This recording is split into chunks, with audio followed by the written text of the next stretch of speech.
at Taylor Comedy, Taylor Williamson. Thanks for joining me on a fun little episode of Oral Sessions. How's it going? What's happening in your life right now? Listen, I'm so flattered and honored to be asked to be on your show. I've been a fan of yours for years. Ooh. You're awesome, and I do recognize that your show must be at the point where like we're running out of people. Let's hit up that Taylor. No, no. So that's not what the case is. Here's what the actual thing is. I feel like Tell we've me. just done too much wrestling. You know, like it's been so wrestling heavy, and you and I can definitely get into some wrestling stuff, but like it has just been like, that's my bread and butter. I love me some wrestlers. Don't get me wrong, but it has just been like, just with people like switching companies and blah blah blah going on these forbidden doors, tra la la. That it's like we've got to get so and so on, and we've got to get this person on, and they're great, and I love those interviews, and I want to jump into them and like pick these people's brains. But it's nice to just get a little palate cleanser, you know? Fine, talk to someone who doesn't have a job. You know, that's what you need. But you didn't you do like improv comedy? You have a comedy background, right? So yes, I do, but I feel like this has just been like sort of like stretched and contorted over the years. That like I started doing that when I was like 18. I am now, when this comes out, my ass is gonna be 36. So this was a long time ago. But I did start out like comedy was what I wanted to do. I wanted to get into, it was more like being a comedic actress was kind of what I liked. But then when I saw Chelsea Handler, I was like, oh, maybe something like that is what I could do. But yeah, I feel like that's sort of the thing that I kind of like leaned on, and I still feel like people are like, oh, you're like a comedian. I'm like, no, I just had like, that's kind of the thing that I really wanted to do, but now I'm here. Listen, that's what I wanted to do also. So listen, and I'm still a comedian, but also I wanted to be a comedic actress. That's my point. And But you could. You've got that it's charm. You've got that like Drew Barrymore charisma. really Yeah. that's the nicest thing anyone's ever said to me. Even if it's completely doesn't make any sense and it's disingenuous, I love it. Thank you. I'll take any compliment. Okay, so let's run things back here a second. So obviously you're a comedian, duh. But how do you go from like cutting your teeth as a comedian, getting your bearings, all that, to deciding to go do America's Got Talent, to be like, I want to go get on a show in some capacity? What you do is you do stand up comedy for 10 years, and then you get really desperate. Oh, I love desperation. Yeah, I I mean, reek of listen. it. Me too. Listen, like honestly, like respect to that show. It made my life wonderful and weird in so many ways, and it was the biggest thing I've ever done still. But you don't go on the show because like you know what, things are going really good. I'm gonna go see what Hedi Klum thinks of my comedy. You know. I mean, I would love to know what Heidi Klum thought of me in any regard.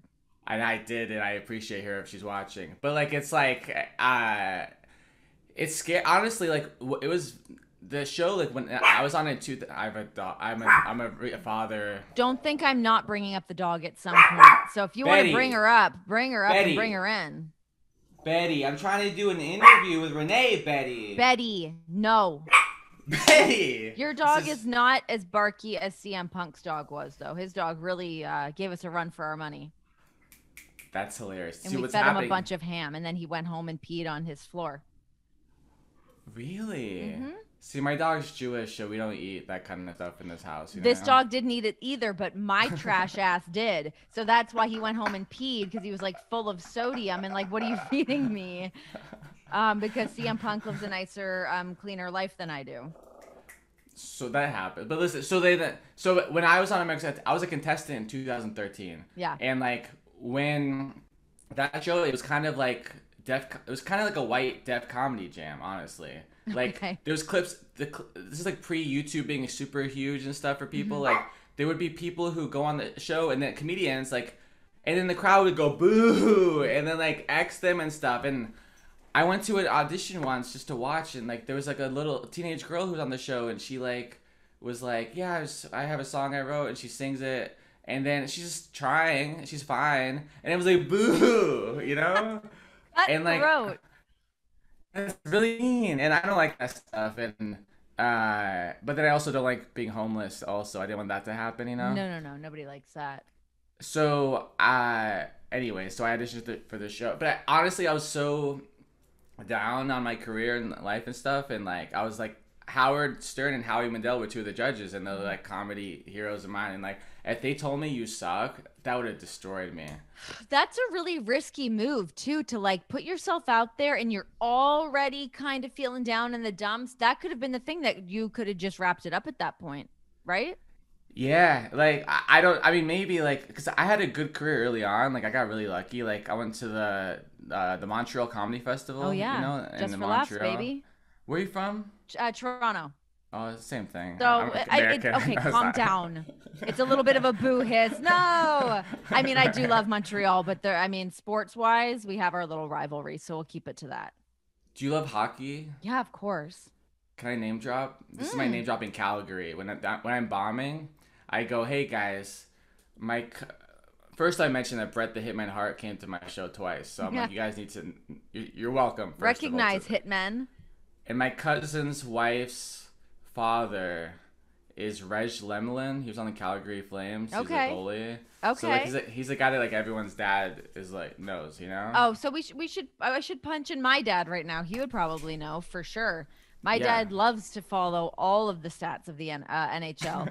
I was hoping you were gonna give like a good like Jerome McGinley plug or something. I thought we were gonna go there, but listen, I can make up a story. I can't name up. I don't think I can name 3 hockey players on. If you put a gun to my head, yeah. What sports do you watch? Well, from San Diego, and like we had minor league hockey. We had like the ECHL. I used to go to San Diego Gulls games. Okay. Now that I say ECHL, bro, it's the West Coast. I don't know. I'm not a doctor. I don't know, but You know what? I'm not a scientist either. What would it be on the? What is it on the West Coast? I think it was ECHL. Well, there. Extreme hockey league, maybe. I don't know, but wrestling was the thing I watched, and like so it's embarrassing that like I would like have like my friends are like I went to Padres games sometimes, but like, and, like I just cared about wrestling, and like I could like tell you like people's like real. I got the Pro Wrestling Illustrated Almanac, and I could like tell you like when I was like 12 like the date Andre the Giant died and his real name, and it's like so embarrassing. Just rattle that shit off. I have all these facts in my head that like no one needs that, you know? Like, you do. I mean, if you had my job, you would need that. So I mean, if you want to do a little swap every now and then, sometimes I gotta like my memory and my brain are so bad that like when I dates and stuff for me are all a blur, especially during like my time in WWE. I'm like, where was I? What happened? Who? What? Like I don't remember shit. It's terrible. I probably drank myself through most of that, so that might have something to do with it. But that's a different story. Okay, so speaking of minor league hockey combined with wrestling, how about the fact that Bret Hart has he has a minor league team named after him in Calgary, the Calgary Hitmen. That's the coolest thing. That's the coolest. Does he get I don't think he owns them, but I mean, obviously he's got to be like involved in some capacity. I'm not sure like what the actual relationship is there, but yeah, there's the Calgary Hitman. I mean, especially as a Canadian, that you have made it when you've got a hockey team named after you. Like, come on. Also, it's I agree, and it's a very aggressive name also for a team that like kids. I mean, let's go see the Hitman. Well, I mean, yeah, it's funny. I was thinking about that with Bret Hart recently when I was like, that was aggressive. Like, would that fly in this day and age? Can we say that? I don't think so, but also I'd never thought of this until now, and this is an important conversation to have. What if someone told you we have a wrestler called the Hitman, you wouldn't think it was Bret Hart. You would? Is that what you're saying? No, you wouldn't, because you think some guy who has like he might have a gun in his leather jacket or something. You would think it was the Undertaker. The Undertaker could have been the Hitman. Yeah. Not like baby face, squeaky clean. Everybody loves Bret Hart. Right. Well. And then Jim the Anvil, like he never had an anvil. No. These are very misleading marketing schemes. We should probably circle back with the creative team at that time and see what the hell they were thinking about. But hey, those names stuck. Names don't always stick. So kudos to them. I mean, now we live in the day and age of like dropping people's names or like just giving them a first name or just going by the last name. And that's always a doozy too, especially when you're like talking about people and you're like, what are we calling this person now? It's very confusing. I know you've been through this. So like when they changed your name, did you get to change your name or did they? So my name initially was supposed to be Renee Sterling, and I hated it. So I will always remember this. I was still living in Toronto at the time, and I was like packing up my apartment, getting ready to move to New York to go work for WWE, and I got an email, and like the subject line of it was Renee Sterling, and I was like, skirt, like record scratch. Who the is that? Because I didn't know that my name was going to be changed. I thought they only changed the wrestlers' names. So I was like, why are you changing my name? Who cares about me? What are you talking about? So anyways, and it turned into this whole fiasco where I was like, hey, if my name's got to be changed, I would like to send in a couple other options. So Young was actually the one that I wanted the least, but I took it from Neil Young. I wanted to pay a little homage to my Canadian, forefather. So I had that. I had Rogers, which is Prince's original last name, and I had Rustin, which is Audrey Hepburn's real last name. So I went a little artsy fartsy, and none of them passed, and they went with Young. So they didn't want that alliteration. It's good though. I mean, it worked, you know. I guess it was very weird the first time, like, and then it took me a while when I left WWE to just say my actual name again. I was like, hey, I'm Renee Paquette. I was so used to saying Young that it like, yeah, especially in like a broadcast or like hosting something, it really threw me off. So it's all a mind. But what's funny is like the name, it becomes so normal to like the fans and viewers and all that, and like Dolph Ziggler, I might say, is one of the worst names I've ever heard ever for a wrestler. Yeah. But if I was just reading on a piece of paper, I'd be like, "What are you doing?" Like, because it's also just a rip off of a real guy. It just seems like it's weird. It seems like you're not respecting the guy for his talent. It's just you're setting him up for failure. But now I think it's amazing. I mean, I don't think anything of it. It works. Could you imagine him being called anything else? No. When I call him Nick, it's weird. Like, who the is Nick? You're Dolph. Yeah. Like that's him through and through. Yeah, name changes are very weird. And then you get married and then you change your name again. It's like, oh my God. I'm just Renee, period. The end. That's a way to go too. I know. Did you consider it? I did. Yeah, I did think about that. I just want to like Beyonce and share it. Just keep it to one name, keep it simple. Cause trying to like get people to say Paquette without saying it so much, and people read that and they're like, it's too much. It's too much for people. But they're getting it. It's fine. It's fine. Yeah. Anyways, enough about me and my stupid name. This show's about you. I agree. It's all about you. Okay, so let's just go back to the very beginning. What kind of tickled your taint and made you want to become a comedian? What like really talked to you? What an eloquent way with words that you have there. I'm a wordsmith. I got into comedy like later, like in high school is when I really fell in love with it. Later? Well, that's not later. You're a baby then. What are you talking about? But like people like are like, I grew up listening to comedy albums and like they're liars. Nobody has tastes until they're in high school. I agree. Like I didn't like music till I was like 12. No, because all you listen to is whatever your parents play. You wouldn't know otherwise. Yeah, like people like who are like, oh yeah, I love Billy Joel since I was 6. I'm like, my mom listened to this Cher album over and over again, and some random Madonna, like not like a classic Madonna, but like one of the newer ones, and like, and I would just hear these songs repeat. So I said I don't like music. I always like piano, but like, who says I don't like music? That's like a sociopath, you know. That is like a weird statement, and I know people that have said that. And I'm like, who? What? I was like, 12 is when I changed my ways. Then I only liked oldies. Okay. I was like, really, should I be sharing this stuff? Yes. No one's gonna hear this, right? No, I don't think anyone listens. So no. It's very embarrassing if I tell people this, but like, in like 7th grade, I had a was it a Walkman with the CD player? Oh yeah, like a Shockwave. Yeah. Oh yeah. You know what's skips, up. bitches. No skips. I'm 35 also. We're very old. We are very old.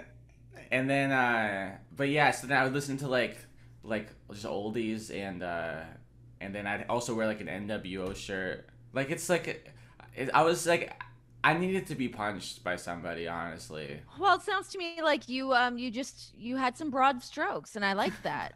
You know what I think got me into it is like I was like the perfect whoever they're marketing to. Like, the only tape I ever bought before this phase was the Vanilla Ice ninja rap. This from Teenage Mutant Ninja Turtles to The Secret of the Ooze. You have to say the whole thing. and and then the movie My Boyfriend's Back. Remember, there's all these movies that was based on. There's a song titled, and they worked backwards and made a movie. So guess what My Boyfriend's Back was about? I wonder. Wait, not like that's not. Why am I? Who was in that? No, I don't think anyone was in it. I mean, respectfully, I'm sure there's very talented actors who tried hard, but things didn't work But out. there's no names in it. I think I may be confusing that with My Boyfriend Was an Axe Murderer, which is a great film starring My Mike Husband's an Myers. Axe? Oh, is it My Husband? My Husband's whatever. Guys, I don't know. We don't know anything about anything. But listen, My Boyfriend's Back. Please tell me what you think the premise was. A boyfriend came back to swoop up his girl. Close. A teenage boy comes back from the dead because he's determined to win the most beautiful girl in school. I love corpse love. So, yeah, just the cast, and as I get older, I don't find humor in, like, who's that, you know? Because, like, now I'm that person, but, like, now I wish I was that person. So, Andrew Lowery, Tracy Lynn, Danny Zorn, Edward Herman. Oh, yeah, we know his face. Anyways, you know this guy. You know that guy? Oh yeah, I've seen that guy. Okay. Ed. Anyway, so then like I remember the song My Boyfriend's Back. I was like, oh, it's like the movie, so I listened to that. I was just like, so My Boyfriend's Back was the soundtrack of your 12-year-old summer. Basically, like I'm that guy. Like I watch like wrestling now, and like they're like this pay-per-view is like presented by like whatever their song is. I'm like, who's gonna like download it? When I was 12, I'd be like, that's my song. Oh, Poppy! Poppy! I'd have every Poppy album. I'm sure she's great. That's fantastic. Of Poppy, the like from NXT, I get it. I thought you were giving like a puppy, like, ooh, puppy. Oh, no, that went another direction. This is my puppy, though. Oh, my. Okay, tell me about this dog, because when I was like flipping through your Instagram and your Twitter and all that, and your dog popped up, how tiny is this little thing? She's very small. Like, I used to be a comedian, but this past year I gave up on my hopes and dreams. I just became a guy who posts pictures and videos of dogs. And oh my God. It's like a hamster on steroids, kind of. Listen, that's a little. But I mean that. hurtful. I mean that in like a loving way, and I mean this because the paws are a little hamster-like. You know what she definitely looks like. I mean, this is a weird angle for her. Oh, I love her so much. I love her too. She looks like a bat, really. Yeah. She's a bat that lost her sad little bat wings. Yeah. Are you a bat?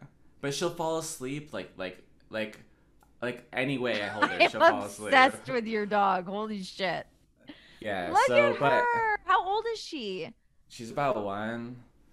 But like, I make fun of people who are who I am now. Like, it's wild. Like, so my quarantine for COVID was like my cousin and his wife and 3 kids. I live by myself, and so I'd see them a few days a week, and they have a dog who's like my best friend, and they gave me their dog for most of the year because I like live alone, and that's like I nice. was like I was being cautious and stuff. So I was like, I'll whatever. So then after a year, like the little 5-year-old kids are like, we want our dog back, and they're crying because they're just selfish monsters. Unbelievable. Like, yeah, you can't just give someone a gift and then ask for it back. Like I'm in a pandemic. I'm 35 and need a dog. Like but it's our dog. No. So I gave them their dog back, and then my cousin's wife was like, because I never had a dog because I travel. You know, it's like hard to be a good friend and travel. Yeah. But she's like, I'll watch. She has like 3 kids, so her life's over, you know. So she's like, I'm never going anywhere. I hope she doesn't see this. I love her. So, you know, no, 3 is next. 3 is 1. You're 1 a star, is like 1. Know? I can see the light at the end. The light is dimming at the end of my tunnel. It's dimming very slowly, but it's happening. It's okay. I'm leaning into it. I'm gonna pick up the speed. Good. So, but then she's like, if you get a dog, we'll watch it when you travel. So I was like, okay, you know what? I'm gonna do it. And I went to the shelter and I found this thing, and I love her, and I didn't realize how small she was until like I left the place. Honestly, she is puny. How she must have been like an inch when you got her. No, I got her a few months ago, so she was like 9 months, Oh, and she's okay. pretty. She might be full grown, but What like an angel. she's I the. love your dog and I wish she lived in my house. Listen. When I travel, you can watch her if you want. Please, please send her to me. But you just put her in a little envelope and ship her off. She's so teeny. So Oh, but then I travel, and my cousin's like, oh, I can't. We have soccer, and we have because the problem is she's a needy uh woman, you see know. that, but I kind of feel like that's what you want as a dog owner because you want to feel loved just as much as they need to be needy. You need to feel important. Can I tell you that you're completely right? Yeah, Like I know. it's It's like sick. We're it's sick. it's so real. Like the whole emotional support thing. Like I always thought it was a goof. Like because you see people debate the peacock on the plane and all this stuff. Yeah. But like my dog and like makes me so present. I mean, I'm not a real parent, so like I know like once you're a real child, you're like okay with your dog, you know. Well, But I mean, honestly, I kind of like strike the balance because everyone's like, oh, you're gonna like forget about your dogs when you have a baby and blah, blah, blah. And there was definitely like a window, mostly because I had a C-section. I couldn't bend down for a little while. And my dog got very upset and would shit in the house out of resentment. But he's back to being normal now. But yeah, I feel like I compare my baby to my dogs all the time. yeah, They're similar. are they on a similar level?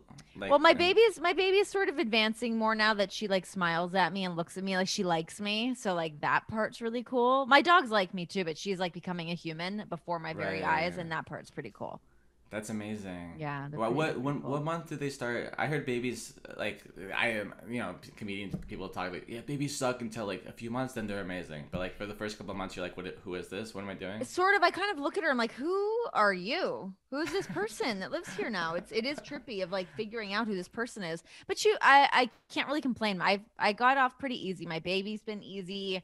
I recovered easy. So like I can't really talk shit. But I do have friends that are like, oh my God, my baby doesn't stop crying, or they have a hard time adjusting.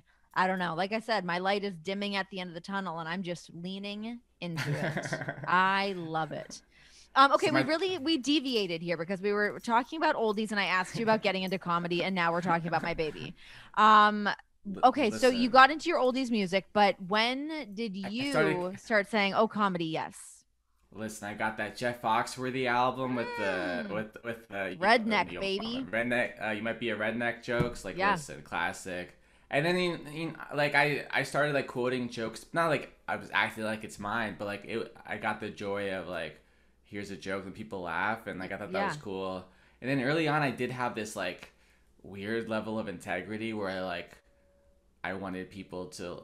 I realized it wasn't my joke, and I don't know. And then I remember there's this comedian Arj Barker who I loved, and like who's still very funny, and he's still funny. That's good. And I remember I quoted his jokes, and always love quick jokes, like a joke that you can say to someone. And like Mitch Hedberg. Did you ever hear of Yeah. Mitch Of Hedberg? course. He was Yeah. like one of my favorites ever. I And quoted him in my cookbook actually. really, Yeah, put that combo together. that's cool. That's very cool. Hell yeah.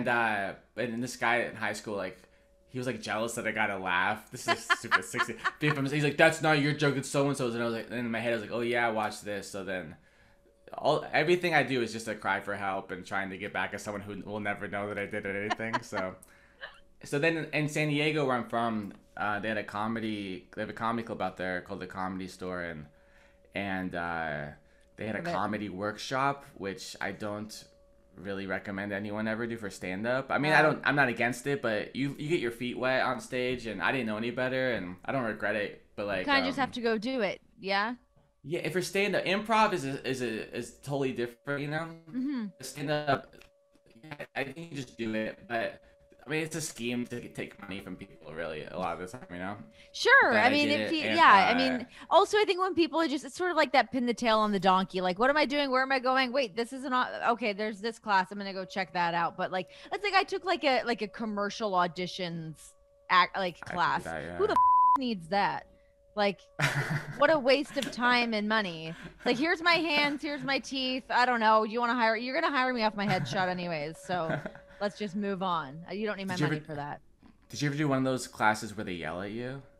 No. Don't Oh, talk about. so not one where they yelled at me, but I was taking like these kind of intense acting classes with this acting coach in Toronto who's like pretty renowned for like, being good at coaching people as an actor. But he was like I kind of like it because I feel like people can't talk to people like this anymore, where it was like cutthroat, where he's like, well, if you get a little fat, it's not going to work out for you. Or like you were shit in this because of X, Y, and Z, or like you look like you'd play a poor person on television. And you can't say shit like that to people anymore. So it really made you go like introspective of like, okay, who am I? What can I play? What do I look like? And like, don't treat yourself with food after a good audition, like the fucked up shit that Yeah. yeah, I mean, I love to treat myself with food. That's actually my number one treat. But anyways, that was sort of like the most like kind of cutthroat side of doing classes of somebody being mean to you. But I liked it because I'm a sick bitch.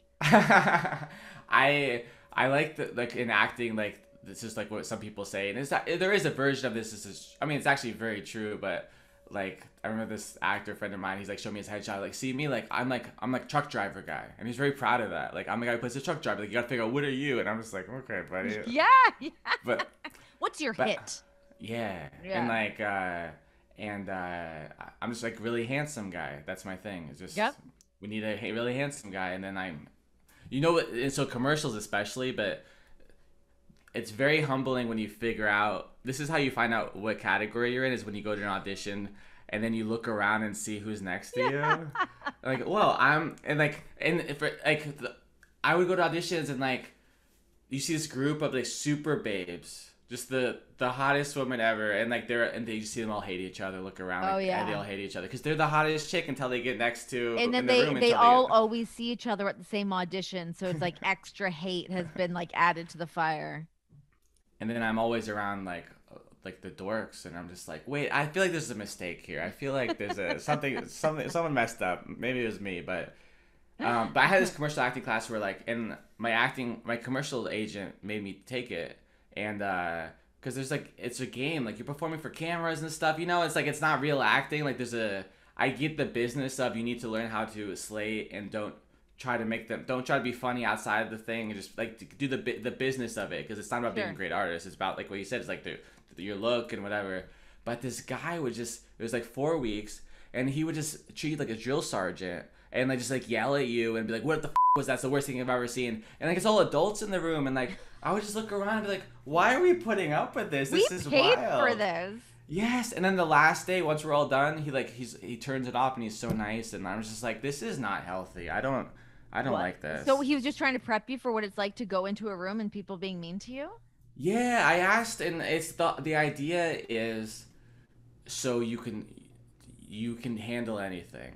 So it's like he's training you like a Navy SEAL for acting. Yeah, and I don't work well under those conditions, and it doesn't bring out the best in me just being yelled at. You know what? I think I do now. After doing a year plus of doing commentary on Raw, I actually think I thrive in that. Bring it. Yell at me anytime. I'll stand it. Well, so I just did this USO tour where I got to go with the vice chair, the joint chief of staff, and we're on this was in June, like pre-Delta variant and like post-vaccine. So there was like 2 weeks where I'm on the C-17, the same jets that are leaving Afghanistan with 600 people on them trying to get out of there. Yeah. Within the same things, and like it's like high-ranking generals and military people and like artists and this like country band. This is the weirdest thing. Yeah. And have you done one of these?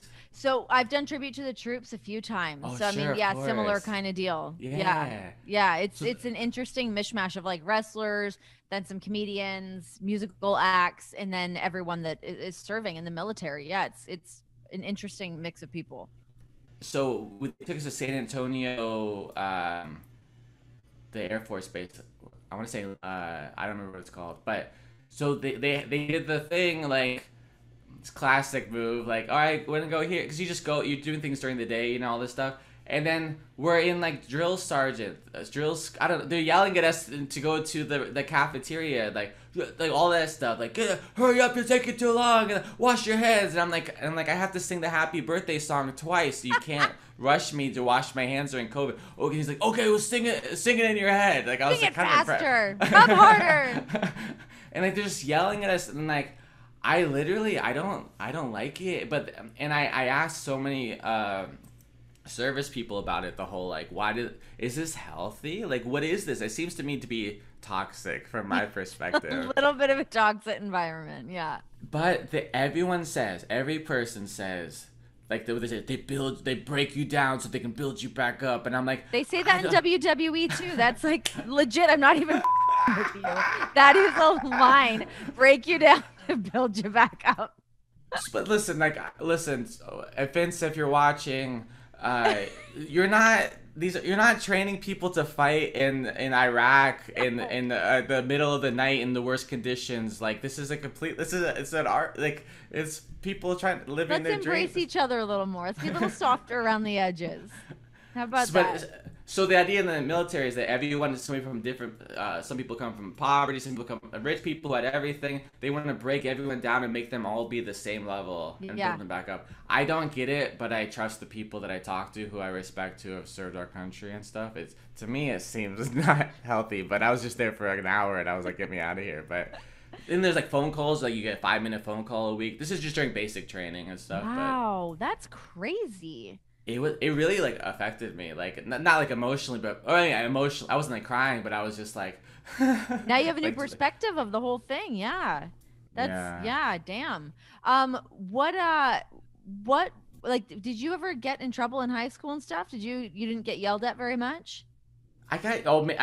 Listen, everything goes back to your childhood. I think Everything. Someone told me that everything's based on how you were treated when you were like 0 to like 5 or something, shit. and yeah. So listen, I didn't become a comedian because things were perfect, like, no. like, oh, my parents were great. I'm gonna go try to get validation from strangers for the rest of my life to make up for what I didn't get as a child. I think I got Where's the bright lights? Let me in. Somebody pay attention to me. Literally, LA is just full. It's literally every person is like damaged and wounded. I'm not saying I'm not one of them, but it's a really odd band of brothers. Yeah, it is interesting. 100%. But. Is wrestling, does that exist in wrestling? Like, how would you like stereotype? Yeah, I mean, I think it's essentially all the same kind of thing. I think anyone that gets into any kind of performance definitely has a little bit of that. Yeah, you like that center of attention, want to like entertain people, and that's a type of person for sure. But I think with wrestling, what's interesting is, of course, there's like a degree of that. But there is definitely like a humbled side of it. And I don't know if that's because wrestling has been treated as like the black sheep of entertainment for so long that we all kind of walk into things of like happy to be there and like we're on time for shit. We're always really nice to everybody. I think there's like sort of that ego kind of does get taken out of it, as much as it's like, oh, cool, we're going on and we get to entertain and the red light's on and TV's happening. Like there's that aspect of it. But as far as like human beings, everyone's like shockingly nice. I feel like that's like the general sentiment, like whether it's somebody from like, I can mostly speak from like the WWE side of things from my experience being there, but whether it was like being on a movie set or working with other entertainers that come in to when we had like guest hosts on Raw and whatnot, because everyone was always like, you guys were all like weirdly nice. Which as a Canadian, I feel like I just like fit right in there. I'm like, great, let's all just be nice to each other. Yeah. Like that side of things is like really gone. Maybe it's because we spend so much time together as well that like, there's no time for the bullshit. No one can come in. You can't be on like that all the time or around each other too much. So I think that like ego gets dropped pretty quick. I wish I honestly, like, I watched this Steve Martin Short special. Did you see that on Netflix? What a dream those two are, huh? Oh my God. I have this thing that my friend's girlfriend's a therapist, and she told me this is actually an unhealthy thing that I have, but like I haven't finished watching the Steve Martin Short special because I love it so much. I want to like savor it. I'm like that with a good book. I never want to finish the last chapter. I'm like, no, it's gonna be over. Then what? But they're my dream. Like I would love to have like somebody who I like John Mulaney and Nick Kroll have that, like just to Yeah. have like that old school To like have like a duo. Like I always kind yeah. of felt that too. I mean, when I always wish that I had like a partner that I worked with on everything. I mean, whether it was like a co-host for something or when I was like younger and wanted to do more comedy stuff too, that was the thing that really spoke to me. I never really wanted to just be out there by myself. I liked the idea of working with somebody else and I just never got there, so I just moved into TV and worked with co-hosts anyways. But aren't your partners Michael Cole and JBL? Well, yeah, so in TV, I mean, yeah, like yeah, I love me some It's a Michael dumb Cole. joke. Just make a dumb joke. No, it's I fine. I love those I two dudes. my best friend, my two best friends are this dog Betty and Gerald Briscoe. For some reason, those are my best friends in the world. And I told Gerald yesterday that I'm doing her show, and he's like, JBL speaks very highly of her. JBL. So when I first started on the road, yeah, I traveled with JBL and Michael Cole. They were like my first road partners, which was like a real introduction to the world of professional wrestling. I would have it no other way. It was so funny just like being on the road with them, hearing their ridiculous stories, which of course now you can hear with JBL on his podcast, just like rehashing these hysterical stories with like Teddy Long and shit. To yeah, just making towns with these guys, learning like the ins and outs of the professional wrestling world of like sort of like those unspoken rules and all that. It's yeah, it's Yeah, a whole other world. So kudos to those two dudes. They're great. I agree too. Yeah. And do you know Teddy Long? Yeah, so I never worked with Teddy Long very much because when I started, he was kind of he wasn't in that like GM, you got a tag team match player. That wasn't really happening anymore. Can you ask him why he blocked me on Twitter? Oh, what did you do? Literally nothing ever. I don't even know That's why I not clicked true. on it. I swear, dude, I swear, I've never. I like respected him, but I've never been like, "Hey, it's Teddy Long," you know. Like we never interacted. We have no. There's never been. Maybe he just doesn't like your style of comedy. Maybe it just comes down to that. He want to see you on his feed. That It's was such an it. aggressive move, just in case this Could guy have just ever. muted you. Shit. Yeah, block. But I don't even follow him. It's not even like that. Like it was just I clicked on his Oh. thing one day and like it's just blocked. Is there like an app that you get to see who has blocked you or whatever? I think there is. I don't I think have I the want to poor, know. I think that would with me. I have the poor man's version of this. Respectfully, Impact Wrestling used to follow me on Twitter, and then clearly their old social media guy was a fan or something. But then the new social media guy was like, Nope. what the is this guy Nope. doing in there? Let's get him out of there. Which I understand, you know, but Hey, it if there's- happens. It happens. Okay, so I'm a young comedian. young you getting into comedy. Can you What tell would, him this is called deflecting? This is my therapist says this is called deflecting. yeah, you deflect a lot. You keep turning it back to me. I'm like, okay, enough about me. I'm here to talk to you. And I'm trying to like get back in there to like flip it back on you. I want to talk about more comedy stuff. Okay, so you get into Start comedy, with you like comedy. it. What was your first stand-up experience like? And how do you get better as a stand-up comic? Because like you said, you've been, doing it for 10 plus years. So you're doing it 10 years before you did America's Got Talent? Yeah. But it was funny. It's like you go on that show makes it look like you just walked off the street and Of onto. course. Oh wow! I'm at the stage, and then people are like, I was a fan of yours since day one. I'm like, that's Where? you're When? 10. Yeah. Because people don't understand comedy and they literally think that you just walk on stage and just say what you're thinking. No. They don't get that this is years of material that you worked on, and like people just don't understand that. People don't understand. Like you said, wrestling is like on the low end of respect. Stand up is like way lower than that of just understanding and. Well, Respect, it's honestly. just like it's such a slow burn till you're good at it. And yeah, like to not just want to throw in the towel after a while because it takes such a long time to be good at that. I mean, same kind of way as like professional wrestling. I feel there's so many ins and outs and little nuances to make you exceptional at what you do. Like how do you kind of refine your craft? It's weird, and I'm sure you relate in everything that you do too. Like, you have to have some kind of super self confidence and like ego with like at least a healthy ego to be like, I'm good at this. I should to audition for WWE. You have to be like, I can do that. I would Yeah. make the show better. Like it sounds. It's not an asshole. It just look at your CAA mug. That's- Just casually. It's hilarious. I love it. So funny. So, Completely unintentional. I'm just enjoying an iced coffee. it's empty. There's not even anything in it. You're just casually, yeah, no big deal. I know some people, no big deal. Listen, just in case they're watching, I could use some more auditions. No big deal. My agent doesn't watch this, so I assure you, no one at CAA gives a fuck. They said I bought it at Goodwill. Some actor who didn't make it, he's like trying to sell this thing. Listen, so what's weird is like the first time I was on stage, I did a comedy workshop thing, and then like I didn't tell my family, I didn't invite anybody, and like you could never. I can't handle it like that. Also, because I was really shy and quiet and home, and like they don't know me like that, and like I just couldn't handle like. Isn't that weird? There's something really interesting about that, about like who you are at home versus like who you feel like you want to be on the inside, and trying to like break away and do that. It's ballsy. It's like that's very nerve-wracking. Yeah, and like I mean, I had the kind of family like who I still do, and like my grandma was like, who like never came to my soccer games. I was like, hey grandma, she's like I was just telling her when I was like 20, and this is like at the point where like it doesn't hurt me anymore. I'm just like I can just like talk back politely. Like I was like telling her I played soccer. She's like, you played soccer? I was like, yeah, grandma. She's like, well, you were on the team.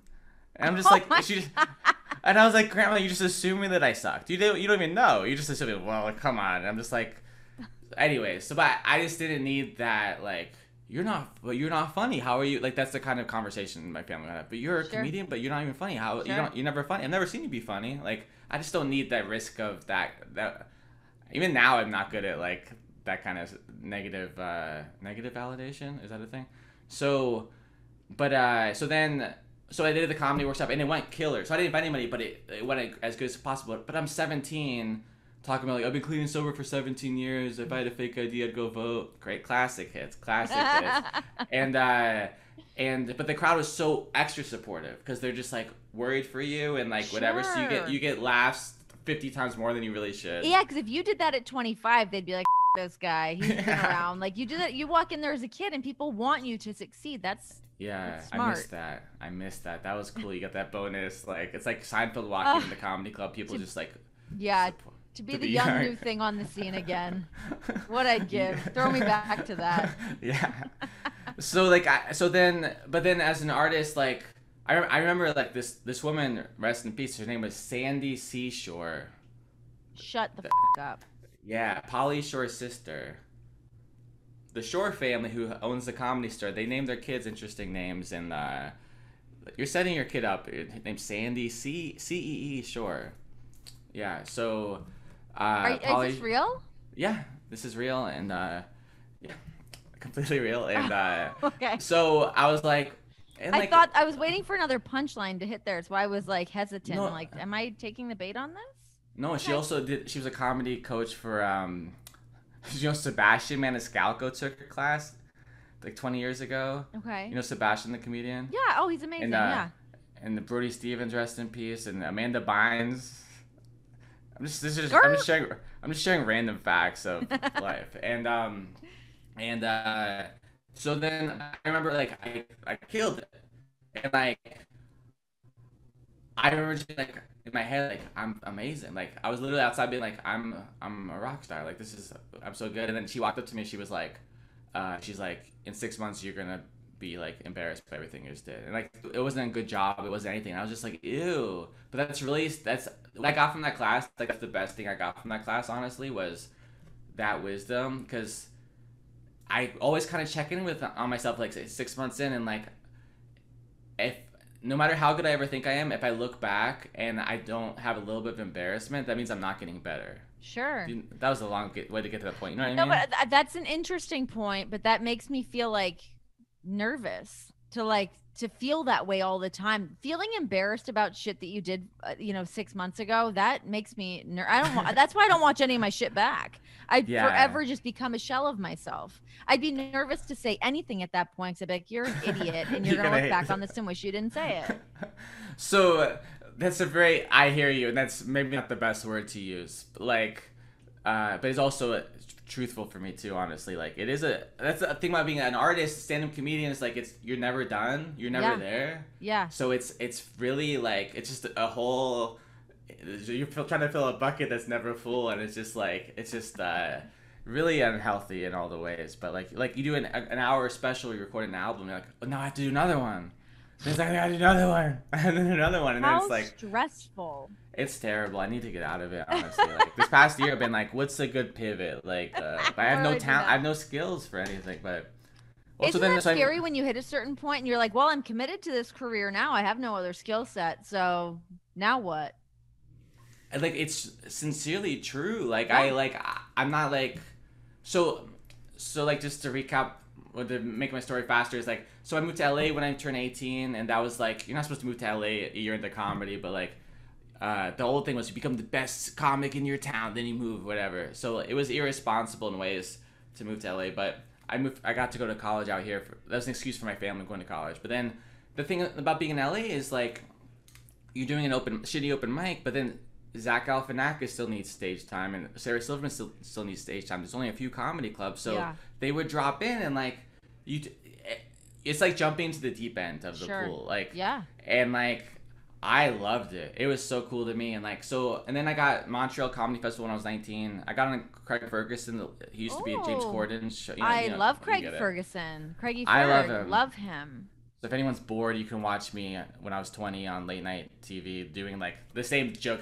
I've been clean sober for 20 years, you know, and like the same thing. And then, can I tell you the words I said on TV in 2007? Mm-hmm. This is a safe space. I'm just quoting Oh, words. this is a safe space. I literally am not comfortable saying the words casually to you that they approved, but it's just, we understand the context, right? I love where this is headed. And the clip's online, and like, it's all context. I don't explain comedy to you. You know what I mean? It's just like it's Give not. it to me. Hit me with it. So like my set list was so they have like a teleprompter where they give you bullet points of like words to say. That's so nice. whatever I you want love to a say. teleprompter. I loved it. So it was my first joke was the words the punchline was someone calling me. Wait, they home. do that for the comedians too? Like when you're on there doing a bit, they'll put your bullet points in the prompter for you? I think I've only done late night twice, so I try to stay away from really wonderful opportunities. I don't want to give them to other people, you know. I think, but a lot of people like people who do Letterman, they have like Yeah. oh, but you know what? That's Old the school. whiteboard is that's like David Letterman introducing them. So I think it's always a teleprompter that just has bullet points that you ask for if you like them. Wow, that's fantastic. I had no idea. I figured you just had to know it. No, it's for a comedian to go on late night. Have you heard about the process? It's horrible. No. Like, you send jokes and then they go, that joke's racist, that joke's not funny, that joke's out of date, or like, I like this but not this, switch this. They dissect your act in a way that they don't do with singers at all. Like, they take Whoa. ownership of your. They make you jump through all these hoops and like, I could show you emails of just like, they're like, oh, I only like these jokes. I'm like, okay, well I sent you 6 minutes of jokes and you approved 4 minutes of jokes. Can we like it's 4.5 minutes for late night? Can we hop on the phone tomorrow and just finalize it? You know, it's Yeah. always 6 months later. It's like, oh, whatever. I've had them approve more than 4.5 minutes of jokes and like send me another tape, but I'm like, we have it here, buddy. And like This then is it's like, it. okay, standards and practices approved your set. We just have to figure out a date, and then it's like years later, there's the date. Like, it's Wow. I had it's- no idea. I thought you just went on and did your thing. no, it's very exhausting. America's Got Talent is easier to get jokes through on primetime family television than on late night shows. Wow. Like I That's did jokes on fascinating. AGT that they disapproved of on late night. But, Oh, like- I would like you to say to me the thing that you were nervous to say. Well, so like right, of course. So like I'm too dramatic, but like I said homo. Yeah. Like, because someone's making fun of me, you never drink alcohol, and they call me that. And then I talk about people use the word gay, like, that's so gay, that's so gay. Yeah, yeah. And then the punchline was, you know the way they talk, that's so the R word. Got it. And yeah. like, you get the context, you get it. Like, Yeah. So then, and then I said, I started joking about rape whistle, and then it's all making fun of myself, you know? Sure, And sure. then I said my wife's a whore, and then I had some like, mannequin joke that's low key kind of inappropriate, but like it's online somewhere. But it's just like it's but so it was before Don Imus. So after Don Imus said a bunch of awful like racist stuff, CBS like locked down, and so I went on the show 6 months later, and like they changed their whole what they allow people to say, and Okay. I think Yeah. literally not one of those jokes would be allowed to be said on late night today. Probably not. No. Yeah, Yeah. it's I mean, yeah, it's funny even when you like look back and watch like old movies or old TV shows and stuff and like some of the stuff that was totally okay at the time would never fly now. It's do you find it hard working now, or are you like over analyzing every little thing you say as a comedian now to be like careful? It's hard because I feel the same way. That's or it's. I feel like speak for me. I feel like I watch Weird Science. You remember the movie? Yeah. Which is about like two guys building a woman on their computer, like a sexy woman, the way women are supposed to. It's. I Yeah. mean, even that is toxic in many ways, but like they used like the gay F word so many times. Yeah. It was jarring. Like and like, have you seen Eddie Murphy's specials? Yeah. Like talk to people who are like in their Like with like late 40s. delirious and stuff. Yeah, raw and delirious. Like Yeah. if you talk to people like late 40s, 50s, and older people, who wants to talk to old people, but Ugh. and like it's just so much homophobia and just like words like that in it, like nonstop. Yeah. And but if you talk to older people, they all they remember is going to the movie theater and watching the first rock concert but of a comedian. Yeah. And it was just a huge deal, and like they don't think of those things, but like I watched it for the first time as like a younger person and like in a different world, and like it's very odd, and that you have to respect comedy as a time capsule. Sure. And like this is how people talk, for better or worse. This is how it was, and like and also my heart is different than it was. And Of I'm a course. different person than I was 15 years ago, 20 Yeah. years ago, whatever. Yep. But so I wouldn't even try that joke. Some like a couple of those jokes. I mean, Sure.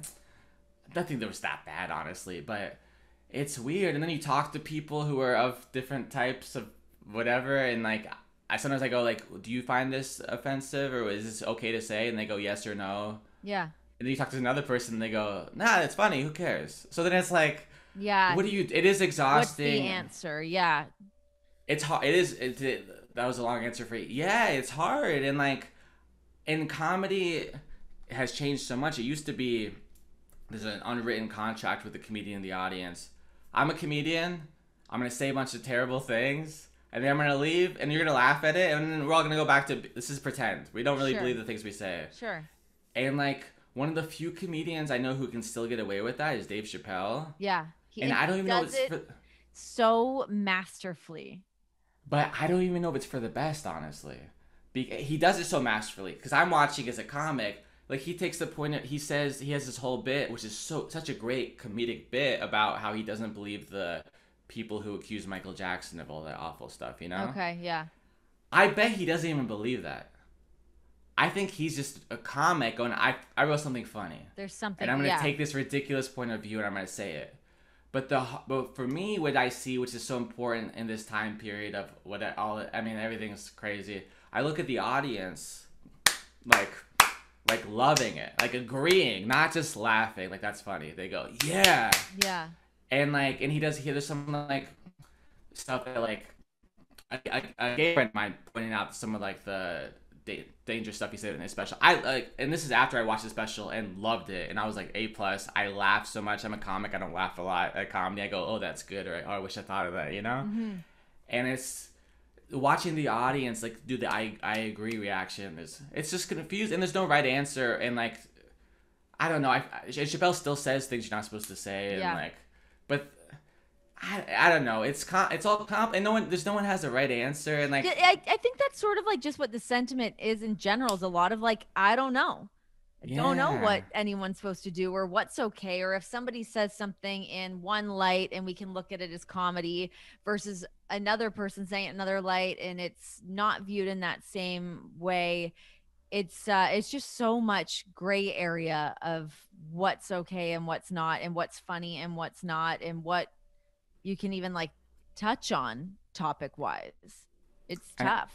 I know a guy who got canceled like a couple months ago, like on a level like I don't respect what he said, but I wouldn't wish that for anybody. Like that Yeah. level of negative whatever, and you know what I mean. It's scary. I worry for Yeah. that's not healthy and that's whatever. And I saw him and I was like, "Are you okay?" And he was like, "Yeah, I gained 100,000 followers." Oh. Because it's like he's in his zone is like his mode is he's podcast and all this stuff, and he's like he's not gonna get on the Disney Channel, Yeah. but he's doing his thing, Right. and it's going, and that's so the people who are going. There is a group of comedians who are leaning into the things you're not supposed to say, and there's an audience who's like please Still and thank craving you. that. Yeah. Yeah. It's a little bit it's a little dicey to me, that world, but What a weird time, man. it's fucking wild. Yeah, it is. It's stressful. It's very stressful. It's stressing me out even talking about it, to be honest. Sorry. Because I don't even know, you don't even know like how to navigate having the conversation about it. Like it's sort of, no one ever wants to be the one to like say the wrong thing or have like the wrong point of view on something or whatever.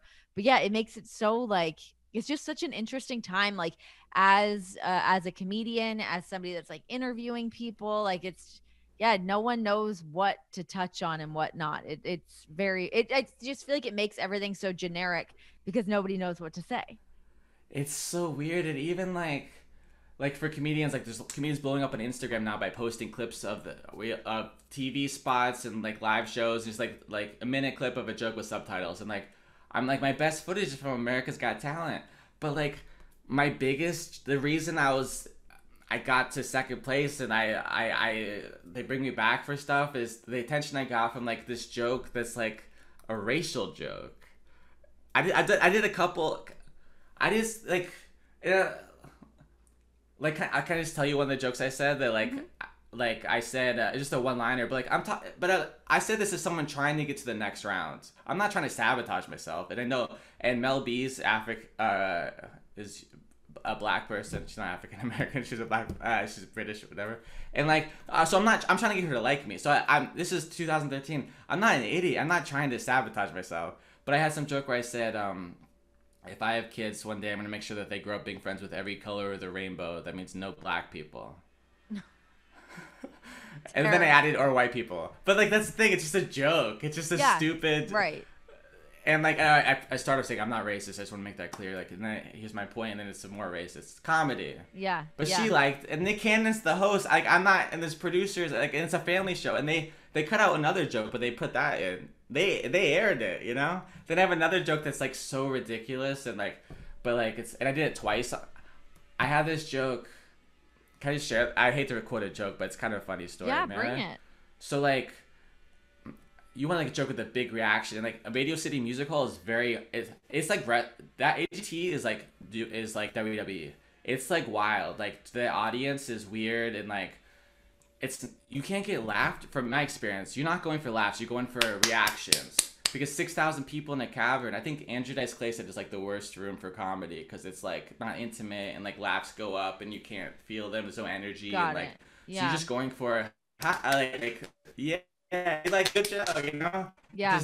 But I like David Tell him say your applause breaks are for pussies, and that's how I always think for comedy. It's like cheap pop, you know. Yeah. And like, but I had this joke, and like it's not whatever. I'm being too dramatic. Like it's like the joke was like my friend got a labradoodle, the dog's father's 4-pound black poodle, dog's mother 60-pound white Labrador retriever. That's a huge size difference, but I guess it proves a stereotype that black poodles love fat white bitches. So I'm a good person. These are not all my jokes. We're talking about this specific. It just sounds like I'm like the guy who only does jokes like this. But like I did it on America's Got Talent, and it got a big like standing ovation in Radio City Music Hall. Right. And right. Nick Cannon's like, you're fine. Like this is cool, and like, and it's like a cute joke. It's ridiculousness, you know. Sure. But then in the finale, we had to recreate an act that we already did before, and like I fought really hard to like do something really special and weird, and it was very scary. But like, I was like, let me do something ridiculous. There's an opera group, and they have a opera or what do you like a chorus of people behind them. Yeah. Let my shtick be like I got them back, and to do a punchline. So like this would never fly now. But like I had a chorus of people say my punchline, I pointed them and they go, black poodles love fat white bitches. And then fireworks go off and I wave an American flag. Like I did that on NBC Family Show. Like there's no way you could do that now. Right, And right. I'm not even saying that's not a bad thing. Like, but like Sure, but that's just it was okay at the time. yeah, Yeah, and like, but like, I never had one person say that's racist either. By the way, like honestly, like it just, I don't think I would even try to do that. I wouldn't even start the conversation. I'd just be like, this is for a comment. I kind of lean into, is it worth it? You know? sure. And it's also, obviously something like that's not like hateful. Right. It's It's not silly. you're It's not ridiculous. yeah, yeah, you're not being like a mean person about it. Yeah. Before I let you go, what is this love connection you have with Heidi Klum? What happened? Because she is truly one of the most beautiful women of all time. As I mean, obviously that's not new information I'm spewing out, but what happened? So, she was the judge on the show. It was her first season, and there's like the audition episode, then the second one, then the first live show, Radio City Music Hall. I told my jokes, and then she it went it went fine. It wasn't like stellar. Like they maybe changed my punchline at the last second. They said you can't say condom, and like I fought back and forth with them, Can't and say like condom. Why can't and you it say was already. condom? Why is that offensive? We're talking I safe don't sex here, people. know. Thank Spread the you. word. Thank you. Yeah. Yes. Yes. But and then I made a mistake. I said I could say prophylactic. Then I was like, no. And then I took it back at 3 seconds. Then the producer came back. They said you could say prophylactic. I'm like, no. And they're like, well, Howie says it's funny. I'm like, and this is where I was like, I want him to not like me. And then also, this is when I thought the show was rigged still. So I was like, I don't want to piss off the producers because like I Yeah. should just go with the flow a little bit. And unfortunately, it's not rigged. But so then I go out there and I told these jokes, and then Heidi was just like, and it went well, fine. And then Heidi was like, I think you're inappropriate for children. I would never take my kids to see you. The crowd booed when she said that, so it got me like that attention you don't get on these competition shows. Like I got like people were You became sympathetic. people were like having opinions on me now. It wasn't just Yeah. like a lot. The comedians who get kicked off the show faster, like 4 standing ovations. Good job, you're great, thank you, and they don't get voted on. But like I got people to vote like F you, we think he's good, you know. Yeah. So then the next round, I did a whole shtick about like child friendly. Like so my whole premise was like Heidi Klum says I don't have a kid friendly act, so I wrote a whole kid friendly act for her. But it was all like, here's a dog joke, and then I told a labradoodle joke, and like here's a joke about camels. I saw a camel onto the zoo. I saw a camel. Hope she has a nice person. Oh, I saw a camel had really tiny humps. Hope she has a nice personality, right? It's just like so. But then she played along, and she was so rad and so cool and so amazing to play along and be like the nice butt of my jokes, but like it was all with love, and she bantered back and forth, and every show from then on we had like a thing, and she played it up, and I'm very grateful, and like I'm trying to figure out my next thing. I've had some pilots, and like this business is it's a gnarly business, so in the meantime, and especially coming out of a pandemic, like I'm so grateful to get like when you asked me to do your show, like I'm not blowing smoke, like I respect the hell out of you, and it means the world to me that you asked me to do it, and like it's it's like this past year I'm like, who am I? What am I? Am I just a guy who has dogs now? And just like Yeah, I and, mean, I think a lot of people have gone through it. I feel like I kind of went through the same thing. It's like I quit WWE, and then I kind of, then I got pregnant right after, and then I'm like, oh my God, wait, am I just like at home being a mom? Like, what am I doing now? What's my next move? What's the pivot? So it's actually been really nice to be able to do a show like this and be able to work with the volume. And I just started a new serious show, so it's cool to be able to do these shows from home. Congratulations, Thanks. that's so cool. But yeah, it's very much so like, what am I doing? What's happening? I was trying to find that footing again. And like you said, it's weird during a pandemic, waiting for like stuff to open back up again. And when our show is going to start casting again, all that kind of shit that is just makes everything feel a little unsure. Well, Taylor, thank you so much for coming on the show and showing me your sweet little dog, Betty. Oh my goodness. Yes, there she is. There's that little bat lady. It was great chatting to you. This was fun. It was like this was just the palate cleanser that I needed to just have a conversation and shoot the shit. I really appreciated it.